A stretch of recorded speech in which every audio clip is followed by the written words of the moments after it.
আসসালামু আলাইকুম রহমতুল্লাহি ওয়া বারাকাতুহু। আশা করি সবাই ভালো আছেন। তো প্রথমে স্মরণ করি জুলাই অভ্যুত্থানে যারা শহীদ হয়েছে, আল্লাহ যেন তাদেরকে শহীদের মর্যাদা দান করুক, এবং যারা আহত হয়েছে আল্লাহ যেন তাদেরকে সুস্থ তাড়াতাড়ি সুস্থ করে দিন। তো জুলাই অভ্যুত্থানটা হয়েছে অনেকগুলা কারণে, তার মধ্যে একটা হলো বৈষম্য দূর করার। তো বৈষম্যটা হলো কথা বলার স্বাধীনতা, বিচার পাওয়ার স্বাধীনতা, অর্থাৎ আদালতে সবাই সমান, মানুষের কথা বলার স্বাধীনতা, মানুষের চলাফেরার স্বাধীনতা ও অন্যান্য অনেক কিছু কারণ আছে। তো সবকিছু মানুষ স্বাধীন দেশে সবকিছু কথা বলার স্বাধীনতাটা মেন প্রয়োজন। তো আমি প্রথমে বলে নিচ্ছি, আমি তেমন রাজনীতি বুঝি না, আর রাজনীতি সম্পর্কে আমার ওরকম আইডিয়াও নেই।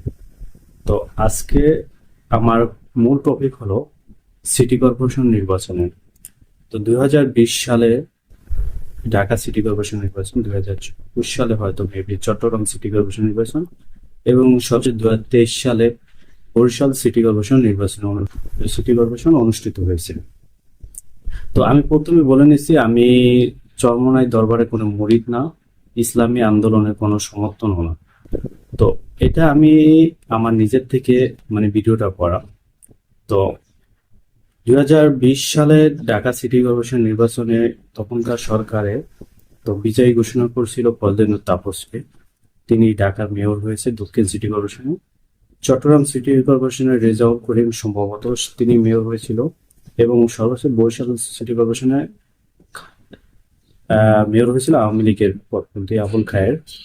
তো তারপর জুলাই অভ্যুত্থানের পর উপদেষ্টা সরকার তাদেরকে সবাই অব্যাহতি দিয়েছে। তো এখন প্রশাসন সকল সিটি কর্পোরেশন গুলো নিয়ন্ত্রণ করে।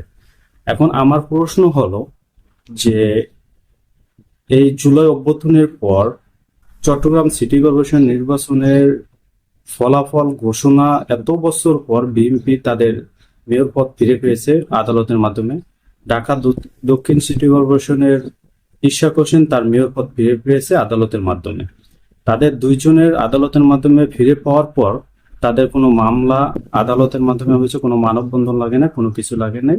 কিন্তু আমার প্রশ্ন হলো বরিশাল সিটি কর্পোরেশন নির্বাচনে তো আবুল খায়ের তখন ভোট পেয়েছিল 78,000 মেবি, এবং তার প্রতিপক্ষ চরমনাই নায়েবে আমির ফয়জুল করিম বিশ্বাস হুজুর, তিনি ভোট পেয়েছিলেন 33,000। তো আমার প্রশ্ন হলো, যদি দুইটা সিটি কর্পোরেশনে তাদেরকে মেয়র পদ হিসাবে ঘোষণা করা হয়, তাহলে বরিশাল সিটি কর্পোরেশনের প্রবলেমটা কোথায়?